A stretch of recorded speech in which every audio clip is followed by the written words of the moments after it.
It's my pleasure to introduce Huda Nassar this morning. She is going to be giving us a quick tutorial on, sorry, not a quick tutorial on Julia, a really lengthy tutorial on Julia. This is practice for a presentation she's going to give at the Python Data Conference next week in Chicago. So feedback is most definitely appreciated, and there probably will be a few rough edges as we go through it, because she's doing a lot of live demos, and so please bear with us through that. But it should be exciting, and do ask questions as we go along. And lots of people have laptops, and so there's a GitHub repository you can follow along with, which I'm sure you'll mention. So thank you. Great, thank you for the introduction, and thanks everyone for showing up today. It's really great to have all of you here. So, as Professor Clark just said, we do have a GitHub repo, and that's going to be the, okay. It'll give it a second. Okay. We do have a GitHub repo, and most of the work today is not going to be PowerPoint slides. It's going to be live code. So, again, also bear with us if anything goes wrong. The GitHub repo is in green up there, and I'll give you a second or two to find it if you want to find it. Data. Why PyData? Because this is going to be, this is it's a practice for another Python conference next week. So, okay, got the link? Okay. So this is a very brief outline just so that you know where we're headed to today. We have 5 major components. The first 3 are going over the basics of Julia, basics of some features in Julia, and some basics of wrapping wrapping a C++ function and wrapping a Python function. Number 4 and 5 will go into wrappers for existing libraries that exist that are slightly more complicated. And the 5th item will be doing some statistics and some machine learning algorithms like k-means or clustering. Okay, so we start off with the very first. So if you go to the GitHub repo, everything is organized as follows. So everything is in folders numbered 1 through 5, and whenever you click on a file, you just search for number 1 and you go from there. Can you make the font just a little bit Yes. bigger than the previous one? So we're going to start with folder number 1, and we're going to start with notebook number 1. If you actually download the GitHub repo, you'll be able to experience, to play around with the code as well. But the one on GitHub is one that you cannot edit. Okay, so we're going to start with what is, this is Julia is. So from Julia's website, I just quoted this line. Julia is a high-level, high-performance dynamic programming language for technical computing. We start with, it says, with a syntax that is familiar to users of other technical computing packages. So I'm just going to show you like simple a is equal to 1 plus 1, a string, this is a string. This is how we print a value. A is $A will represent the value of A in that file. Is the font okay? Okay. The second thing, quoting from that paragraph, it says that it has a sophisticated compiler. So there's much into the compiler that I can't really explain in 1 minute or 2 minutes, but this is just a brief idea of what can you do with a compiler. So for example, here I'm defining a method called mySquare of x, which squares the value. Here we can show the LLVM code of a certain value that we pass to mySquare, and then another value which is 1.0. So you can see here that if we run this code, we'll see that we can actually see what's happening internally in the code. There's a multiplication, and the multiplication is on an integer which has a size 64 bits. The second time we code LLVM, it worked on another function. It's f multiply, which is on a double this time and not an integer. So you can see the difference between a 1 and 1.0. My other square is going to work on any type which is less than or equal to real. So any real integer that is any real number which is an integer, whatever type. You're going to see more types in a second in this presentation. It can take any of that type and square it. Now, if we do The same thing, multiply, it's going to be I64 and double. So even if we define the same function on different types, it's still going to call different functions internally. It's not going to call the high-level function. It's not going to call the double on it or the real function. Every subtype will have its own callee. There's some notes. So notice the difference between multiply and fmultiply. These are two different functions. And then, so one note about the compiler is you can't just expect Julia's compiler to be fast as it is. There's so many things that you can do to optimize the code. They give you the freedom to do so many things, so you better make use of this feature, make use of the fact that you can control the types, you can control several aspects of the language to make the compiler fast. You can't expect to just write a generic code and let the compiler run and say, okay, it's going to run fast. Faster than MATLAB? Yeah, definitely. Okay, it says that there's a distributed parallel execution. There's also more to this, but I'm going to show a very small idea, which is if we add processes here, we can run this for loop in parallel. We can see this is the running a for loop of adding the vector or printing the vector v of I. So here we printed v of I, which is 1 to 100. And then there's the function myOtherSquare, which I'm going to send it to every process I have on the computer. So I sent this function, I defined it everywhere. This is how I defined it. And then I do a call, which is pmap, which sends my value I to the function myOtherSquare of I on the values, which are the actual content of the vector, v. So the 1 through 100 is going to be sent to all processes, and it's going to be executed on all processes that have been added. And I think I already ran this, but yeah. As a quick note, you are using syntax you haven't introduced. Like that was class in like you were using, and like there were additional syntax that you have. Right, so I'm going to go into the syntax. Like there's one slide, one notebook later on the syntax, but I kind of want to motivate the language first. I know this is syntax that you haven't seen before, but it's, to be honest, very familiar or similar to syntax to other languages, right? But the goal of this is to basically introduce Julia and tell you, hey, it can do this, it can do that, in a very brief overview, but I appreciate the insight. Yeah. Other thing about numerical accuracy, you can do some stuff here, like you can decide on the size of the numbers. So if we have x and y, you can do x minus y, which is represented as a float 64 in the very beginning. But then you can define the same functions as big floats, and big floats use, I can't remember the exact number of bits it uses. It's arbitrary. Okay. I guess there's set. By default, I think it's 256. Okay, set precision. Set big float precision, yeah. So I guess you can do set big float precision to 256 and decide how many bits to use, or Like 1024. 1024. Yep. So yeah, you can decide how many bits to use to represent a number. So I guess that's cool. This is not really about numerical accuracy, but I'm going to show you certain things you can do. So for example, I mean, I remember this example when I was working on the previous example, so I thought, okay, we can show it.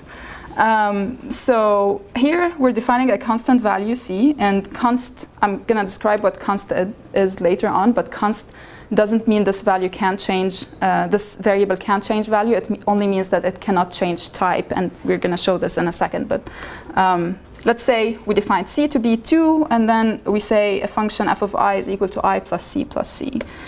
So we defined this. And then we say, let's run f of I on a float. What's going to be the result? And let's run f of I on an integer and see what's going to happen.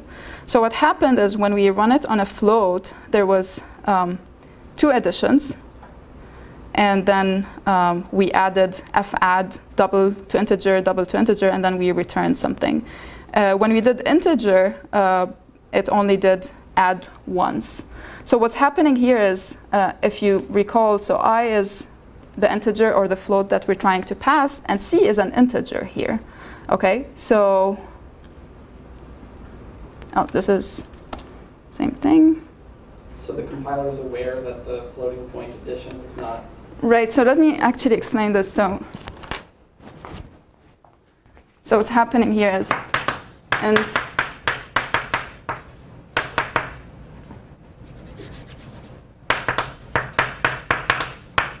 so this is input.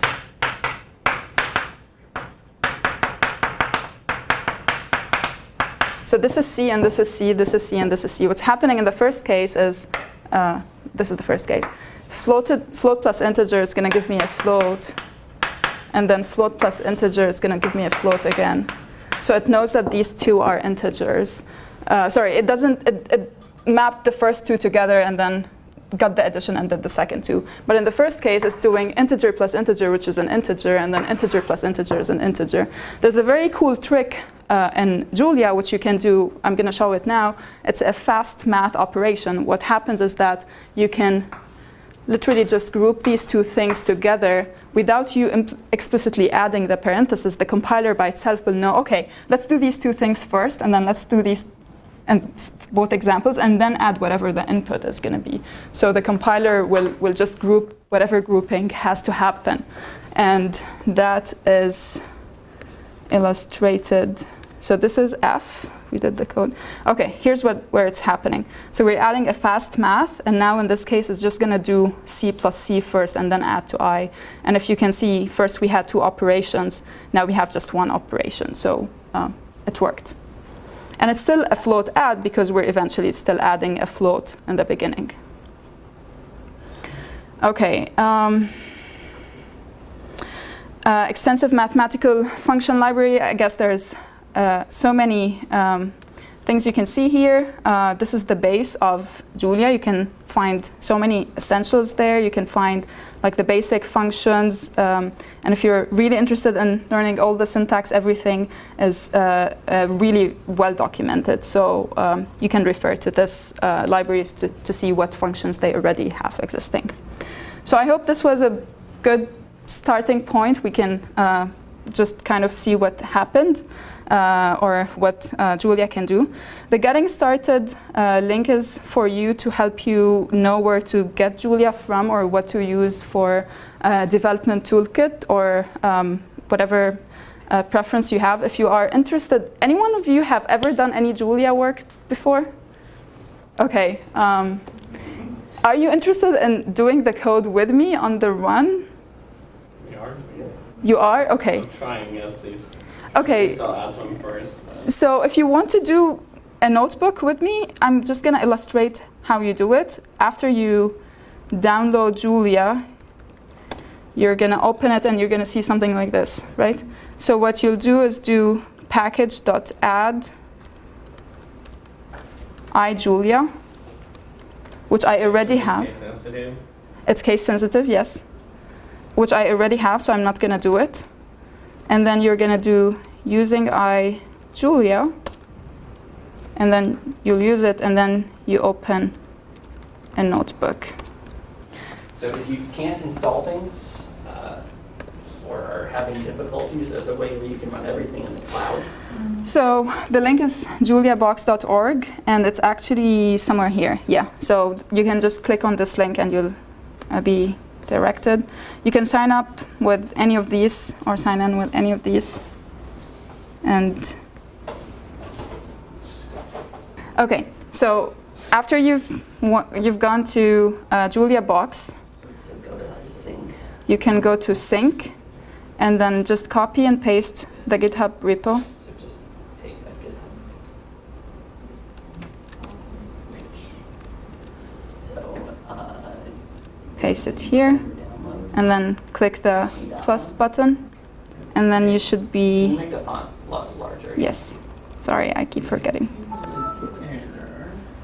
And So I hope whoever wants to run the code can run the code.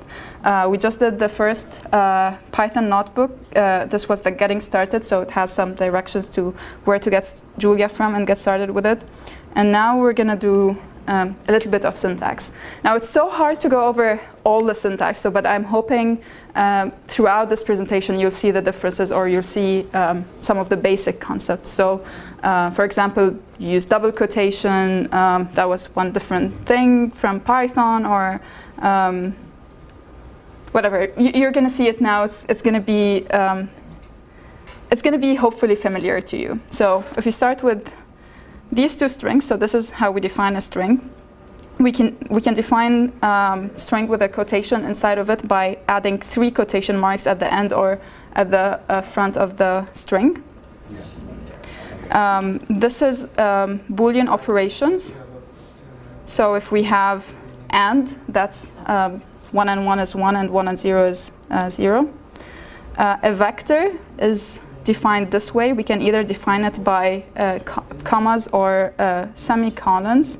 So we can also do v2 is equal to 1, 2, 3.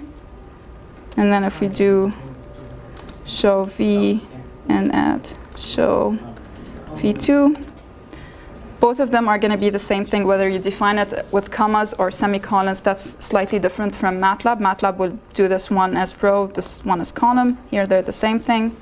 M is, these are how you define scalars.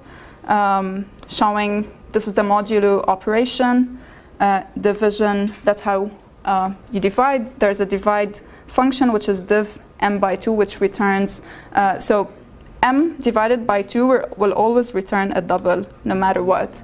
But if m is 8 in this case, and you're dividing 8 by 2 and you want to return an integer, you should use the div operation. Div would return the type of m, basically. This is how if statements are structured. You have to have an end to end an operation, not just like Python without an end. Scope is real in Julia. So for example, if you define an internal value to be 100 and then you update the internal value inside a for loop, and then you say, hey, let's show the internal value. So by the way, this is a comment, so I just commented this out. It'll show me that internal value has changed, which is 10. Whereas if you do not define a real internal value beforehand and you say, okay, let's show real internal value after the for loop, it's gonna complain and say this is an error, I don't know what this is. So you can't define something inside a for loop and expect it to be available afterwards. You can define it before the for loop and it will be updated and change it after the for loop. For example, for those of you who are familiar with Python, vec is, if you define it this way in Python, that's basically a multiple list. It's not just adding or appending 1, 2, and 3. Actually, the Python, this is the Python code. So if you do 1, 2, and 3, that's going to be a list of lists. Whereas if you do it in Julia, it's really just concatenating or appending all of these things together. If you want to get the Python behavior, what you have to do is initialize things with any keyword before it. So if you need this feature, you can do that. Indexing starts from 1, unlike Python. You cannot do negative indexing, just like you do in Python. So if you want to access things from the end, there's an end keyword that you can use. So vector of n or vector of n minus 1 will be the last element and the before the last element on your vector. Types and functions. So this is how you can define a type. Let's say we're trying to define a circle, which has an x, y, and a radius, which are x, y, center of the origin, coordinates of the center. And this is how you define a function. Let's say function getArea takes in a circle, which is A. The return type will be pi, or the return value will be pi times a dot r squared. So r is a subfield of the area circle. So that's how we're defining it. And now let's say we define a circle A, which is a circle of center 10, 10 and radius 2. If we get the area of A, the value is going to be outputted here. 2 questions. Yes. One, by default values are public, so can you define them private, or types are always public? Types are always public. Is that? Yeah. And then number 2, like I assume anything that starts with @ sign is a derivative, and It's a macro basically. @ so it's an inline code, or like what does it mean when it starts with @ as opposed to being a function? So I don't know if you want to add. Try your answer. Try my answer first. So is what I've seen so far. Is a macro. So something is not really a function definition, but I feel like you will have more insight into that. So it's literally just a macro, which means that at get area of A is going to wrap the output of get area of A in a specialized display function. And so what it's doing internally is it's first translating that into one call, and then compiling that single call. So the @ just means that it's going to do some type of code reshuffling for you automatically. So you can actually do a lot of fun tricks like with this. If you have to define things for a lot of types, you can essentially use an @ command to have it emit all of the code for you automatically. Actually, speaking of macros, there's also another nice macro that you will probably use a lot if you want to time your code. So if you want to time get area,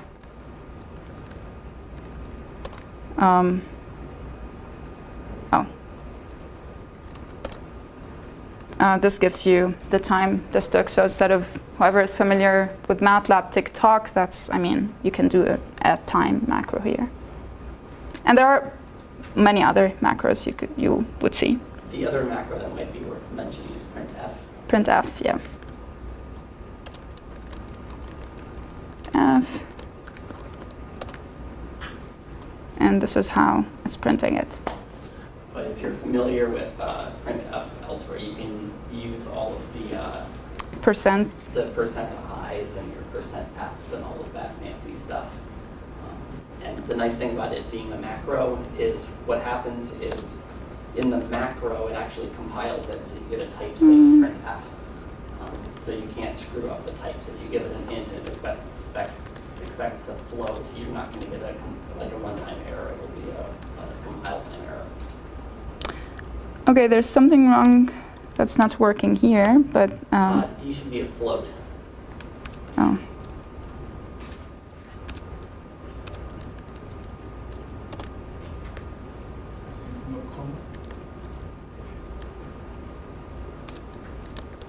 Oh, you can't have the space after printf.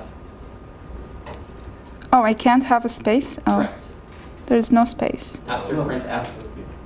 Oh. Okay, yeah, okay.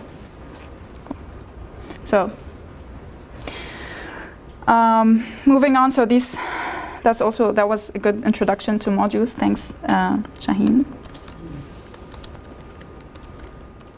Macros. Modules. This is defining, so whoever is also familiar to, I would actually take this out. We had this discussion before this talk, and I think Professor Gleich thinks that, and I agree with him, that a module is not really analogous to a class in Python, where a module is actually really analogous to a module in Python. I'm going to show one example at the very end where you can have something close or similar to a class in Python, doing it in Julia. But just to give you an idea, really Julia isn't defined or designed in a way that you can to use classes in general. So having classes and having everything assembled together inside a class, having the types and the functions defined on it. I think I'll show that you can do it in principle, but it's not really meant to do that. Julia code is not really meant to do that. So here's a module. We can define something, a type inside a module, which we just saw how we defined a circle. So a person has a name and an age. And we can define functions on type person, and get name is p.name, and get age is p.age. And if we want to use these outside the module, we have to export them. So export person, get name, and get age. If we don't export, I'll show you what's going to happen. Here,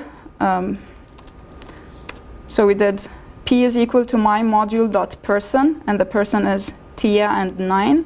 But we can also do using my module and just get rid of this prefix. And it'll still work. If we don't have the export operation, that's not going to work. It worked because it was already defined. So, but if we didn't define it before that, if it wasn't exported already, it wouldn't have worked. So this is an idea of every almost the high-level things that go on: types, defining types, defining modules, if statements, for loops, and other stuff. Quick question: When you using or module name, how does it look up the module? Does it look up for a file with the same name? Does it look up within search paths? So it's different. So if you define the module, so just like now, I defined the module in my local working notebook, right? Mm-hmm. So it's really, so once I executed this, it just defines something called my module. Yeah, now to be able, the bigger project, if you have it in a file, right? Okay, so what you're going to do is first import it, import the module, and then do the using keyword. Import is the one that gives up the... Yeah, or include is the keyword you will use. Not import, include. But so the only thing I'll add to that is Julia does have a special set of functions related to packages. So if you actually add something to a Julia package, it maintains a list of those. So the first thing using will check is if there's a module loaded in your command, and I think if that fails, then it goes and searches the packages. Okay, so you're saying packages come as a second priority, or are they searched together? So I'm not sure which one takes precedence, actually. So if you have a module with the same name as a gonna look that up, okay.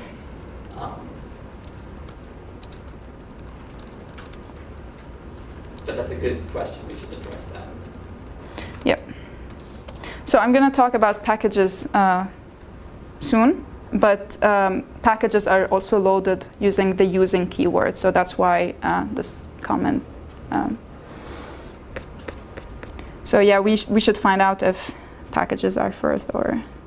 Okay, so here the fourth notebook and this section will be very simple, more examples that will show you more syntax about Julia. So A is 10, we can actually get the type of 10 by calling the type of function.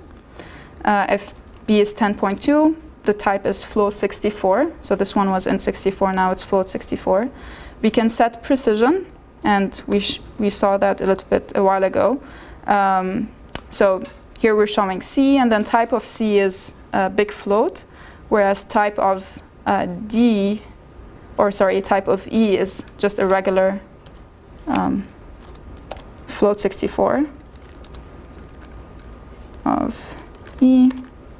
So E and C are exactly the same value. They are equal. C is equal to E is true, and E is 2.1, whereas the internal representation is different for each of them. But the fact that they have a different internal representation doesn't mean that they have different values. They do have the same values. Zeros function. So this is how you, for example, whoever is familiar with MATLAB, zeros of 5 by 1 would give you a 5 by 1 vector. In MATLAB here you have to define, you don't have to define the type. The default will be float, but you can define the type. So if it's int 64, it's going to be integers, and if it's float 64, it's going to be floats. And the type will also be different. The type here is an array of float 64. The previous one was an integer, so an array of int 64. So types matter. Mm-hmm. Yeah, a quick question. Yes. Primitive types, are they implemented as a class, or they are actual primitive types? They are primitive types. Okay. Correct. Okay, some more things. You should be careful with types in Julia because, for example, 2 to the power minus 1 wouldn't work because 2 is an integer and minus 1 will, to the power minus 1 will definitely give you a float. So if you really want to do something like this, is 2.0 to the power minus 5. You can use Greek letters. I guess that's fun and cool. So you can call any Greek letter, but any favorites here? No? Kappa. Kappa, okay. Kappa. So that's kappa for Shaheen is equal to, yeah, I mean it is, yeah, try it on your Bigger, it would look better. You should use capital Kappa. Okay. Fine? Satisfied? Okay, but yeah, you can, if you want to do Greek letters, you can do type the Greek letter name you want and just hit the tab keyword and key, and then you'll get the file. It's actually nice that you can also do it on all of these are open notebooks, but so you can also run Julia from the terminal, as you might guess, but you can also do it from the terminal as well. Okay, next, other things in Julia, if you have a vector of size 3, let's say, if you want to set an element in it and say the element type, the vector type is integers, you cannot set a value to be a different type. It has to be the same type. Whereas if this was just 1.2, this would work, 2.5. Whereas this was allowed in, or is allowed in Python or MATLAB, but it's not allowed here. Equality doesn't mean that you're creating a new instance of the variable. It just means that you're creating a reference, another reference of the variable. So let's say v1 is 1, 2, 3, and then we say v2 is equal to v1. That only means that v2 is also still pointing to the same thing in memory. And then if we change v1 and say, okay, what is if we change the first element in v2 and ask what is v1, it's going to give me the new value, which starts with 100. For loops. So you actually want to make a copy? Oh yeah, that's how you do it. So you do copy of v1, and now you changed v2, which is 100, and sorry.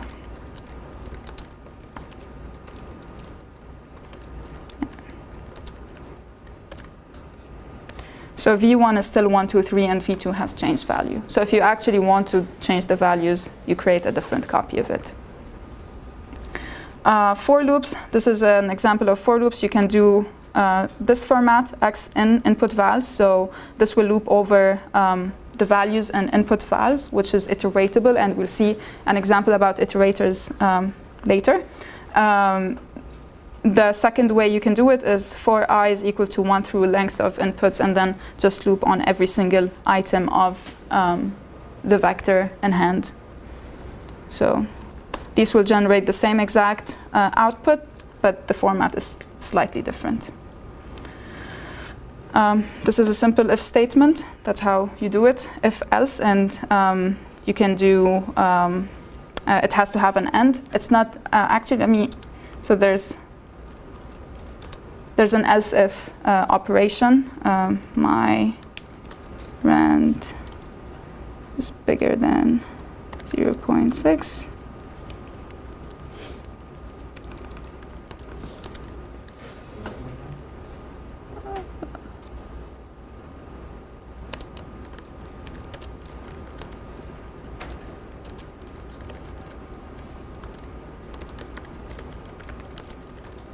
So this is how you define an else if statement. It's not elif or something else.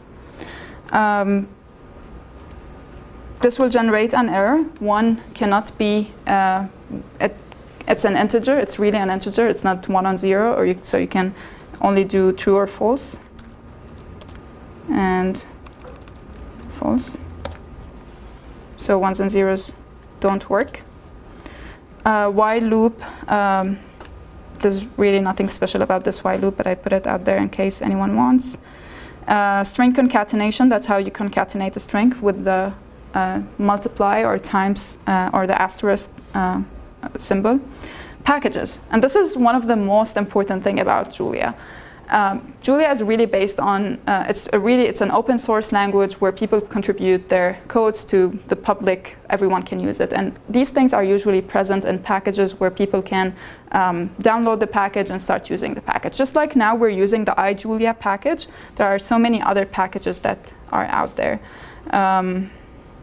There are really a couple of, so if any of you does package.status now, you'll probably get very few packages because you just installed Julia. If you do package.update, what it does is that it goes and updates every single package that you already have installed. And this is, you'll see how things were updating here. There are other things that you can do about package, which is remove. You can remove a package name, and adding a package is this way. There are so many packages. So if you click on the link in the notebook, I think there's, 1,081. So they have just recently celebrated the 1,000th package. So that was kind of a big deal. But yeah, there are plenty of packages. Some cool ones. Do you have any favorites? Do they have any bio packages, bioinformatics packages? Yes, they do. Bio. So there's bioinformatics and computational biology, infrastructure for Julia, biomed query, biosequencing, biomolecular structures. Yeah, I guess this is one of the very famous ones. And I guess. May I ask a question? Sure. So how is Julia compared to other languages like MATLAB, NumPy? So comparison in what sense? Like in general. Packages? Like, yeah, in terms of packages. Okay, so in terms of packages, so Julia is a 3-year-old language. So comparison between the base code or comparison between how much code there is for Julia already now and another language that has been there for 10 or 15 years, I don't think, like maybe the comparison is not that valid, but if you want to compare, there are so many, like the increase of people writing the number of people writing packages for Julia is increasing day after day. And there are like very, very rarely do I come across a function that, I say, okay, this is not implemented in Julia. And worst case scenario, you can implement it yourself. I mean, I don't like it doesn't, like there's not something that you'll say, okay, I need this function so badly and it's not there. Like almost always you find whatever you need. I also have another question. Is it just slower than C and faster than all other languages like MATLAB or R? Yeah. I mean, okay, I can't say just yes as it is. There are pros and cons for everything. There's things that are good in MATLAB, and I mean, I haven't tested every single code out there to say Julia is faster, but I'm going to comment about speed, and I'll show you a few examples in a second. But if you write your code, the problem is that so many people write Julia code and say, hey, it's not faster. But there are so many things that you can do for your code to make it faster. For example, if you do vectorized operations in Julia, sometimes they're not faster. I mean, most of the times they're not faster. For loops are faster than vectorized operations. If you say, okay, you have a matrix and you're accessing elements row by row, going every element row by row and then that's very much slower than accessing them column by column, for example. Like there are so many things, and there's a performance tips page for Julia that can tell you, hey, you can't just write any Julia code and say, okay, my code is slower than MATLAB. You have to write Julia code with some keeping it. If performance is an issue, you have to keep that in mind while you're writing your code. But in principle, it's faster than MATLAB in many cases, and we'll see some examples. Aaron, did you have? Question. If you wanted to do a matrix vector multiply and you wanted to make it multi-threaded, is that supported just in the base Julia language, or should I look for something here? No, that's not really automatic. That's one of the things that I'm working on, actually. So, yeah. So I worked on a couple of examples to do multi-threaded matrix vector, and some other people are working on it, but that's one problem people are working on. Okay, so the packages are here. There's lots of, I think there's a convex optimization one. There's plenty of others. So look up jump, Jump is a pretty Jump. cool one. Yeah.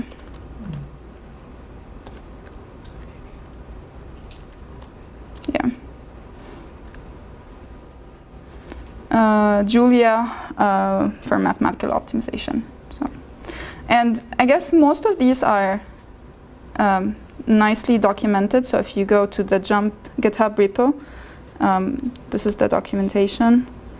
And in many cases, to be honest, the documentation was really good. Like in many cases, just go over the documentation, start by like one by one example. See, they tell you exactly what to do, and it'll just keep going. So there's really good documentation out there. If you want to work on a certain package, you can go to it and find it.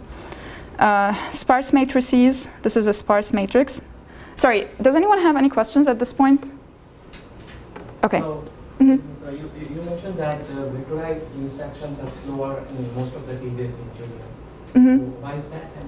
So in many cases, so sometimes what's happening is that if you're doing a simple vectorized operation, what's happening inside the Julia interpreter is that it's creating another chunk of memory it's doing the computation inside of it, and then it's moving that chunk of memory and putting it back in whatever you wanted. And that overhead sometimes take longer, whereas if you're doing for loops, you're doing everything in the internal entity where you want that thing to be stored. And that's why. But I mean, it's not a rule of thumb. Sometimes vectorized things are as good, so don't quote me on that. Or, but for loops are also good. So, okay, so here's a sparse matrix. The really fun thing about sparse matrices, which I love, is that you can, whoever is familiar with, I know that like many of you do know about linear algebra, so that's good. You can, if the matrix is stored in a compressed sparse column manner, which is the case in Julia, they're stored compressed sparse column, you can access the column pointer. M and N are the sizes of the matrix. You can access the NZ vals, and you can access the row vals. So if you execute this, that's what you get, the row vals and the NZ values, and this is the full version of the matrix. So that's really nice, and like whenever you want to get the compressed sparse column representation, you can just call these functions. Okay.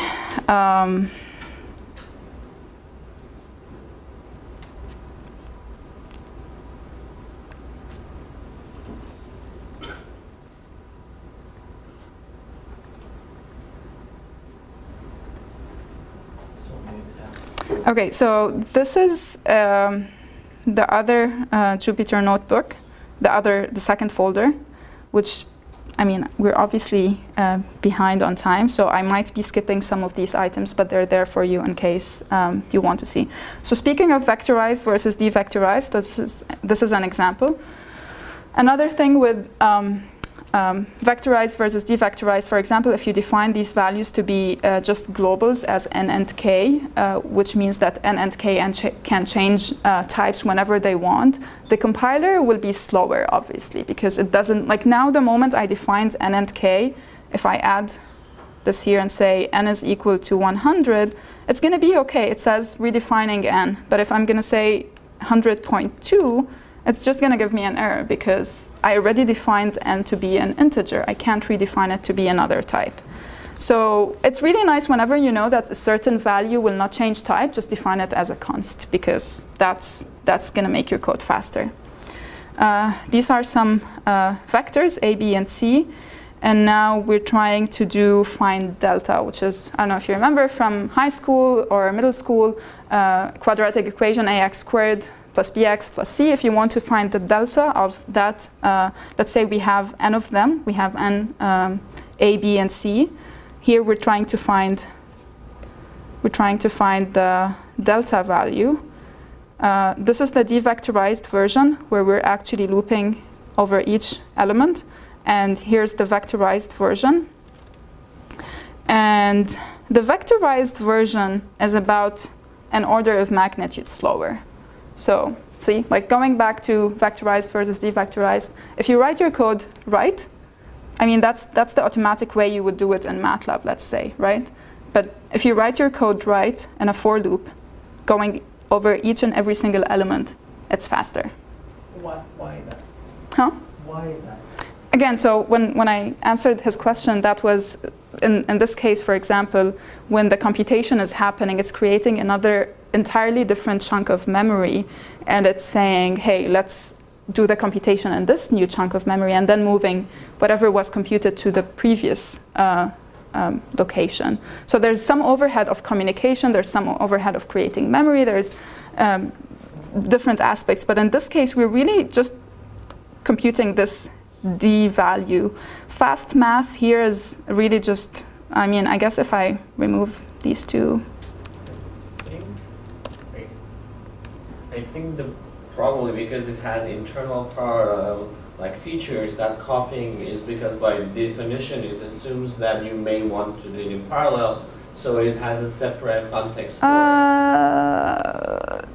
I'm not sure, but I'm not sure it's running in the go ahead. So I think what happens in this case is if you look at that all delta expression, what happens is it's going to take B, it's going to create a new vector formed by element-wise squaring B, and it's going to create another new vector formed by the element-wise product of A and C, and it's going to form yet another new vector, which is the difference between those two. So it's already created 4 times as much memory, and is essentially continually writing in there.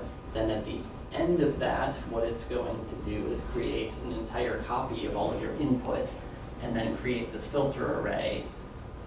So literally, it's not compiling. So it doesn't compile vectorized code in the same way that it compiles the element-wise code. And to support that, what you just said even more, I think if we look at the time operations and see how much memory the second version took, that took more memory. Yep. Memory. Okay. So the point of me showing this is that I'm not just telling you write any Julia code and say, okay, it's going to be faster. You probably need to keep in mind certain, or be careful about what you're defining. And I will say, if you're a compiler person, this might be an opportunity. That there's no reason in principle you couldn't get the second code to run just as fast as the first code. It's just that's a compiler problem, or a compiler thing. I guess this is a question that I saw on Stack Overflow just when I was preparing this demo, but so this is the version, I guess. Okay, I should post my answer on Stack Overflow, but my answer is here. But people also complain saying, hey, my devectorized code is not faster. And this is, I'm going to show you 2 versions. So this is the devect that I wrote. And I really don't want to stress that these 2 macros don't really affect the performance. So it's still fast. OK, so this is the devect, finding the square root. And again, the vectorized version is x minus u. So just taking the vector x, we're trying to find distances. So u and v are a point, coordinates of a point. X and y are n points, and we're trying to find the distances of x, y from the points. So this is the vectorized version. And the vectorized version is taking also an order of magnitude more. And you can see the allocated memory is much more. OK, I'm going to stop vectorized versus devectorized. I guess you got the point. But there's one more example if you want to experiment with it. Iterators, there are some really cool examples of iterators. There's more in this post that if you click on the link, you can see it, but I have a different example. So if you define I, which is a vector of elements, and you say, what's the start of I, it's going to give you an index, and the index is 1 in most cases. We'll see when it's not 1. You can call an iterator over I, next of I, comma 1, which was 1 is the previous index. It's going to give you 2 values, 1 and the next state. 1 in this case is the first value, that's 1, and the state is 2. So if I call, and I do 2, 3 here. So you're going to see that these are the values, 1, 11, and 21. And the states that are the second argument are the second argument in the output as well. And that if we pass this to the second call, we get just an increase of the iterator, which is I is equal to I plus 1, basically. This is how we can see it. So state is start of I, that's the state. I comma state gives you the current state. So you can really use this really nicely and just call while not done on any vector you want. So if you decide this is the vector you want, or I mean, it's not just have to be a vector, it can be a 2D matrix as well. It will just go column by column over the matrices, and you can literally just call this function and not worry about any indexes or anything, just do not done.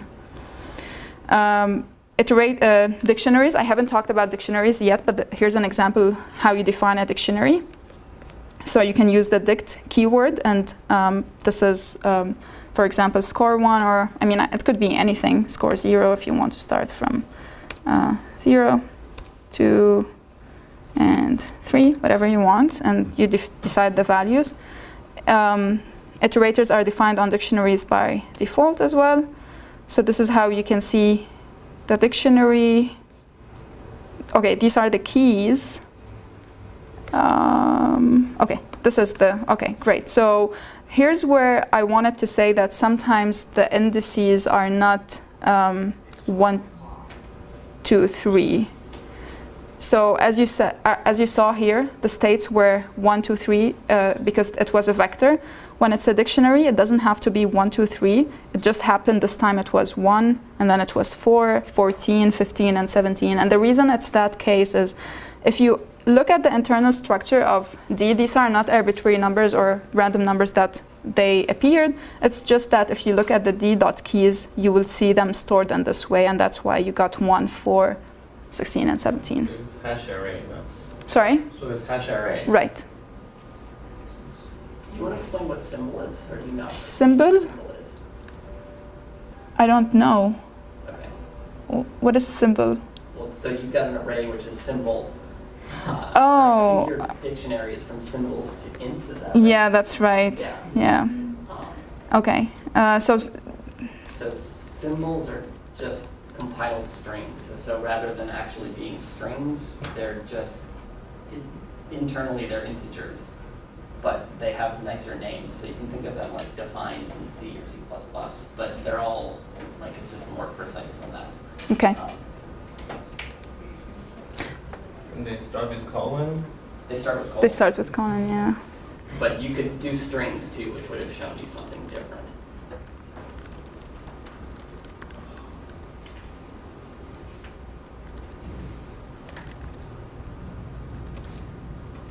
So if you're using a finite set of identifiers, you should think of using symbols, and it will be a little bit more efficient than using strings. So this is the strings and ASCII string. Okay. The nice thing about iterators is that you can define them on your own types. So if you define a type which is house, you can define your start operation, your next operation, and you're done. So in that way, when you loop over H, which is a collection of houses, you really just, like, you don't have to worry about anything. You just say, okay, for 1 in H, it's just going to know what's the first element, it's going to know the next element, and it's going to stop when it's done.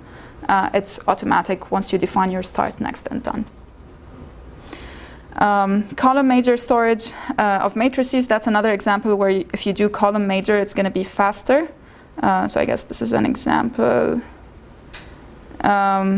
So column major was an order of magnitude faster.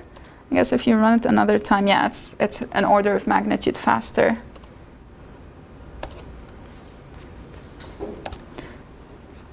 The operation we were doing here is that we were squaring, or not squaring actually, adding 1 to each element of the matrix. And the row major version, it was 1 order of magnitude slower. In place operations, you can sometimes change the values of your vectors or matrices in place. So this is, for example, squaring in place. we loop over the vector v, and each time we say v of I is equal to v of I squared. The square of not in place, we literally just return another value or another vector w that has the square values of v. The nice thing about in place is that it doesn't create more memory, so that's cool. Okay, we didn't define the functions. So 1, 2, 3, we squared in place, and now if we check the vector vec, which was 1, 2, 3. Okay, this was, okay, square not in place. Okay, square not in place. We got the new square values. Vec is still the same thing as we started with. Vec is now 1, 2, 3. We squared in place, and now if we check what vec is, it's going to be 149. So it did change the value internally. Can you also overload operators like C++? Sorry? Can you overload Yep. operators? Mm-hmm. So everything is passed by reference? Everything is passed by reference, yes.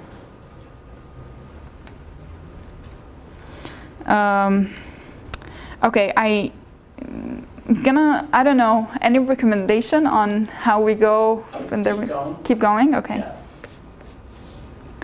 Yeah. So there are things that we, again, being careful with types. I guess I stressed on this a lot of times previously, but I'm going to show another example. So this is a MySum operation. We're adding the vector, we're adding the elements of vector vec to this value s. So let's say vec is a really big vector, and now let's say I want to find the sum. Well, first of all, to make sure that my sum is correct, it is correct. So we can approve that. And now if you want to see how much time did my sum take, I mean, that's still, like, there's 2 million allocations, and there's that much memory taken. I mean, there's something weird going on. And the time should be a little bit faster. There's an operation, or there's a macro called code warn type, which is really nice, that I learned about recently, which gives you what's happening in your types, or what's happening inside your code, more specifically. So your variables are here. Now, what's interesting is that the code, or the function, knows that vec is an array of float 64.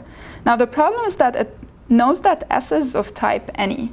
When s is of type any, the compiler has no idea what to do. Like, it probably knows that it's going to add things to it, but it's type any. So whatever, if you know something and you can tell it to the compiler, go ahead and tell it, because it'll appreciate it, and it'll make your code much faster. So what was s initially? If we go back to the code, s was simply a 0, but we were adding things that we don't know what they are to s. So s could have changed type. So the right way to do this is to call a 0 function, and then find the element type of vec, and then create a 0 of that element type. And now if you define this and call code warn type of vec, okay, now it knows that s's have to be float. It's not of type any. And that will make your code way faster. So if you do, I mean, not way faster, but at least an order of magnitude faster. So, because that's good. So my faster sum is 1 point something, I guess, faster. So to get back to Shaheen's question from before, if you do see type any, that means it's not using a native type, and what it's doing is it's boxing and unboxing an internal type, which is generally speaking very slow. Right. When you pass arguments, can you tell the compiler to make sure they don't change? Like if everything's passed by reference, and you want to make sure the function doesn't change it, is there like a const keyword or something? I don't think so, but I think you can basically like assert some, like make a copy in the very beginning of your function of the new thing, and then at the very end assert that. That would be very slow. Yeah, I guess, but. So there's the Julia convention, which is that if a function name has an exclamation mark, it's going to modify its parameters, and if it does not have an exclamation mark, it should not modify its parameters. But that's just a convention. It's not enforced. Yeah. Okay. Yeah. Yeah, so I added, I guess, there was an in-place operation somewhere here. So So if you noticed, I added this exclamation mark here, but this is really just a convention, right? It's not, yeah. Like once you see a function that has an exclamation mark at the end, you'll know that this is going to change your input.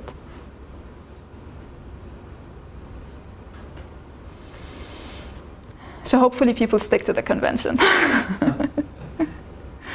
Okay, type stability. So again, going back to more things about types. So if we have a value and we want to say that if the value is bigger than or equal to 2, we're going to return the value squared. If it's bigger than or equal to 0. If the value is negative, we're going to return a -1.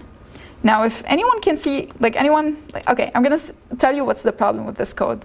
The problem is that whenever the return type of the function is not consistent. So if we pass square positive of a random value, which is a float 64, and another float 64 that I decide, well, first it's going to give me a float 64, and second it's going to give me an int 64, which is two different types.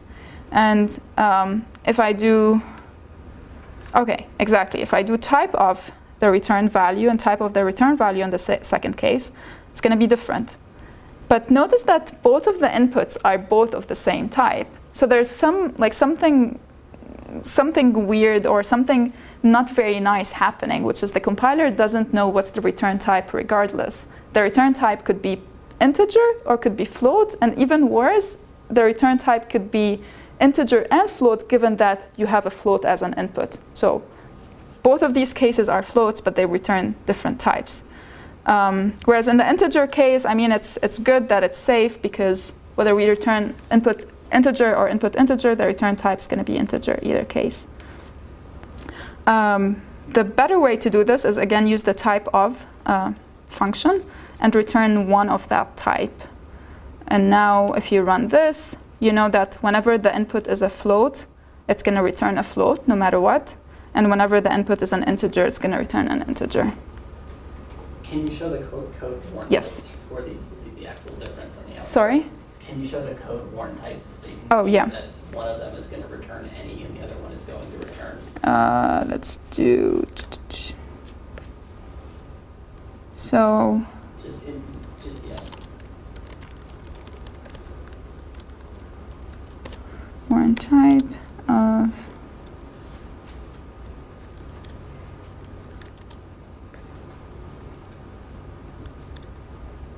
I mean, it's not going to matter if you run it twice. Okay. It'll show the same thing. So the warn type output is nasty, and they're working on that, I'm told. But if you just go all the way to the last thing, it'll tell you that it's going to return a union of a float 64 and a int 64, which means it could be either type. The issue with that is that in any future use, it now no longer is able to solve the type inference problem anymore. So it'll go back to boxing and unboxing stuff, which will make it slow. Right. Whereas if you run it with your new one, you should see Let's do that. actually gives you floating points and stuff.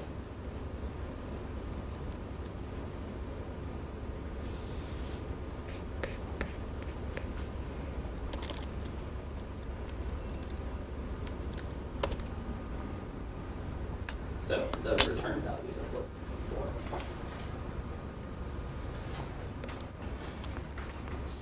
Great. Okay.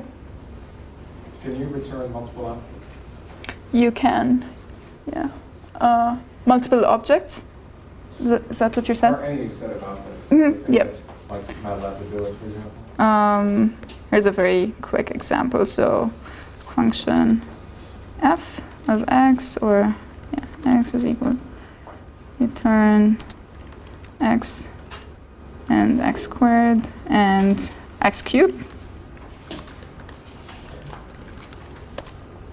And then f of 3. Okay. And I mean, there's nothing wrong with this one, because there's no, like, if you do the code warn type, it still knows that it's going to return integer, integer, integer, Right. or float, float, float. It's not a union of things. It's just the structure of these things together. Do you see the difference? Yes. Okay, cool. So okay, this code I'm just gonna run it because it was really nice. I got it from this link if you wanna read more about types, and it has more things.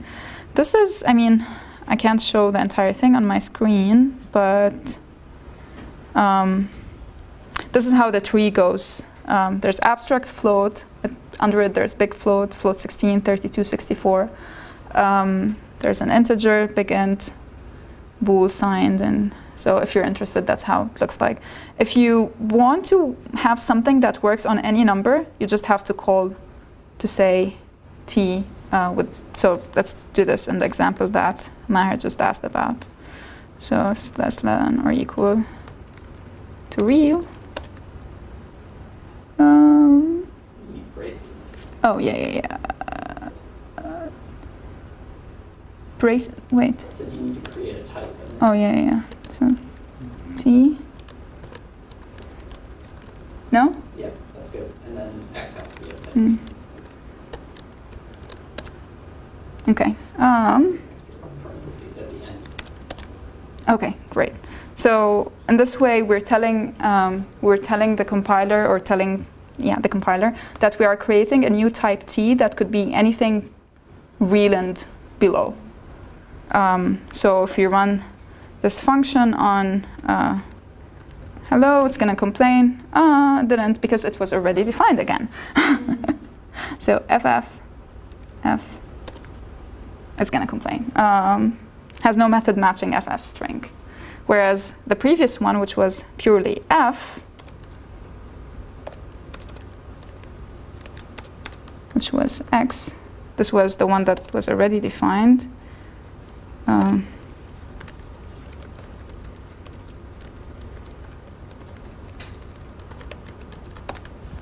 It's just going to work as normal. But if you want your code to just work on a number, that's how you do it. Okay? So this is how the type tree looks like.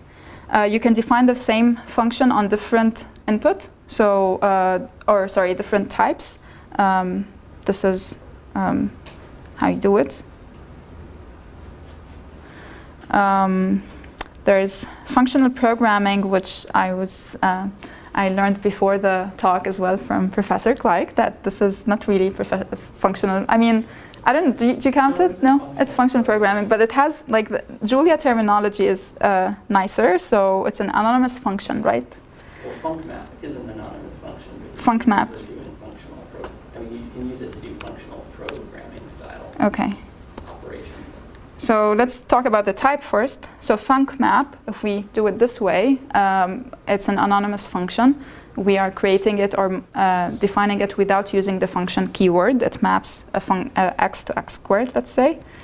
And if we show the mapping, which is funcmap, on a value which is 2, it's going to give me the result. And if I map anything I want, which is a defined function, or it could be an anonymous function, which is a multiply, and I pass it, let's say, pairs in this case, it's going to take, so multiply usually takes 2 inputs, x and y, or before the multiply and after the multiply. So what it's going to happen here, what it's going to do here is take the first input here, and then concatenate them. If I have different types, let's say 2 and 3, it's going to give me hello world, hi there, and then 6, because it took 2 and 3. So whatever multiply is defined on, I can just pass them as arguments in this way. Meta programming, I mean, I'm not really an expert on this. I was actually looking into the docs and I found this, so I thought it could be cool if people want to use it, but I don't know, I've never used it. So you can define a program by defining this string, type of, it's an expression. If you want to see its arguments, you can see that it's a plus, and then there's a 1 and 1 operands. This is something I wrote that was fun, I guess. So if you take an expression, you can also define an expression in a different way. Let me do this. It's the same exact. Okay, I'm gonna do the smart You thing. need to parse it if you- Okay, yeah. So parse does the thing on it, yeah, okay. I think if I do log, yeah. So the quotation mark was just a string. When I parse it, it produced this thing. So this is already parsed. So here I use the parsed version. What I'm doing is I'm passing in and x and y, and I want to multiply x of 1, 1 by y of 1, 1, pairwise multiplication. So every time I take x of I take y of I, and then I say, okay, here's an expression that I'm creating, and I'm multiplying x of I times y of I. And then I'm just going to print it so that we see it, what is happening. And then all I do is just eval of exp. So evaluate the function, the functional expression that I created. And if I call it on vec1 and vec2, this is, with the equality sign, is the print statement here, and the actual value is in the eval of exp. And it's being printed here. Now, object-oriented, that's the comment. This is not in the notebooks that you have on your on GitHub. We were talking about this before, and you remember when I mentioned something about it, Julia having some object-oriented support. Again, it's not really meant to do those things, but if people really want to do object-oriented stuff, this is an example that I didn't write. I will add the link to it once I put it on GitHub. So this is a way that could be close to classes in Python. So this is a type that we defined, and these are the instances or the subfields of that type. The type apparently could be data, which is an integer and string. And I mean, I just complained about having a union or doing some sort of boxing. So I guess that's not, I don't think that's a very good example. I'll find another one, but it illustrates the object-oriented idea, not other performance issues. And the other field here is a function. So it's not really a type or integer or string. And then function is defined internally. There's a set data, so a setter, and I guess you can set it as a string and set it as an integer. So there are two functions inside this function. And if you execute this code, it's gonna give you a warning because this is built on Julia previous than 0.4.6. So I guess there are some things that could be different. And that's how we create a simple object. And now we can set the value, and we can either set an integer or a string. I'll add this example to the notebook if people are interested.